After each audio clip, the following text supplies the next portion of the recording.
Perkenalkan, nama saya Zaki Gumilang. Nama saya Muhammad Ariandi Farid. Di sini kami akan menjelaskan serba-serbi pasar dari uang. Tahukah Anda apa itu pasar? Market atau pasar adalah sebuah tempat di mana terjadi transaksi antara penjual dan pembeli.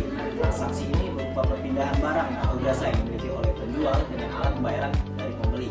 Jadi barang yang diperjualbelikan ini bisa berupa bentuk fisik maupun jasa dari penjual yang dapat ditukarkan dengan alat pembayaran sah dari pembeli.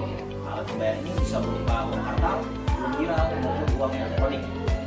Contoh dari pasar offline ini adalah pertama, pasar tradisional. Pada pasar ini kurang mementingkan kenyamanan dan keamanan dari pembelinya dan sistemnya masih sangat tradisional. Lalu pasar modern, itu pasar yang menggunakan teknologi dan sistem pemasaran modern dalam menjalankan bisnis atau usahanya, seperti adanya price tag, keuangan yang nyaman dan aman bagi pembelinya, dan sudah menggunakan teknologi yang paling depan. Yang kedua adalah pasar online. Kebalikannya dari pasar offline, keuntungan di pasar online ini penjual tidak harus bertemu langsung secara fisik. Penjual bisa menjangkau banyak tempat yang tidak terbatas dan tidak mengandalkan pada wilayah tertentu.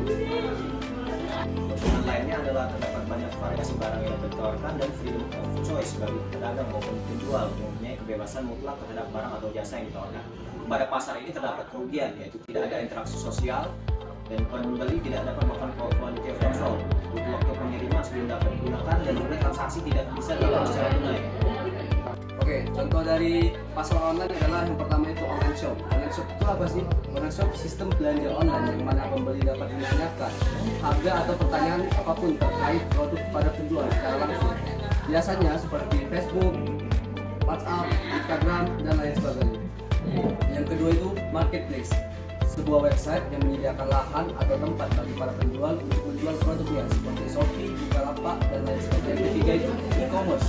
Sistem belanja e-commerce hampir sama dengan marketplace, yaitu pembeli tinggal memilih barang yang diinginkan pada sebuah website.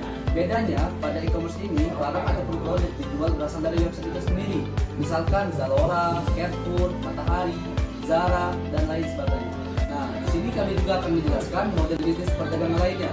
Yang pertama itu business collect business, yang kedua itu business to connect customer to customer, yang ketiga itu ada business to connect business to business, yang keempat itu entrepreneur to customer, customer business, government, and philanthropist. Nah, di sini kami juga akan menjelaskan pengertian uang, fungsi, ragam, dan teori nilai uang.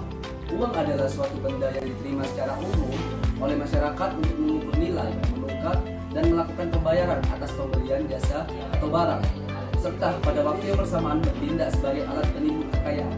Nah, di sini kami sudah merangkum fungsi asli uang. Yang pertama itu sebagai alat ukur atau medium of exchange yang dapat mempermudah pertukaran, sebagai satuan hitung atau unit of account, sebagai alat penyimpan nilai atau valuta karena dapat digunakan untuk mengalihkan daya beli dari masa sekarang ke masa mendatang. Nah, kami di sini juga merangkum sebuah fungsi penggunaan uang. Yang pertama itu sebagai alat pemindahan kekayaan, sebagai pendorong kegiatan ekonomi, sebagai alat pembayaran sah, sebagai alat penimbun kekayaan juga. Di sini juga kami akan menjelaskan tentang uang logam. Uang logam terbuat dari logam, biasanya dari emas atau perak, karena kedua logam itu memiliki nilai yang cenderung tinggi dan stabil. Selanjutnya, uang kertas adalah uang yang terbuat dari kertas dengan gambar dan cap tertentu dan merupakan alat pembayaran yang sah. Kartal yaitu uang yang dikeluarkan oleh negara berdasarkan undang-undang dan berlaku sebagai alat pembayaran yang sah. Giral, uang giral atau simpanan di bank yaitu dana yang disimpan pada koran di bank-bank umum yang sewaktu-waktu dapat digunakan untuk melakukan pembayaran dengan perantara cek atau biliar.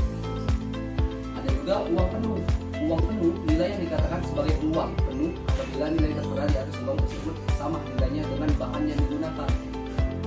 Yang terakhir itu uang tanda adalah apabila nilai yang tertera di atas uang lebih kecil dari nilai bahan yang digunakan untuk membuat uang, atau dengan kata lain nilai nominal lebih besar dari nilai intrinsik uang tersebut. Misalnya untuk membuat uang 1 juta, pemerintah mengeluarkan biaya 750.000. Baik, terima kasih atas perhatiannya. Sekian penjelasan dari kami. Saya tutup. Assalamualaikum warahmatullahi wabarakatuh. Bye bye.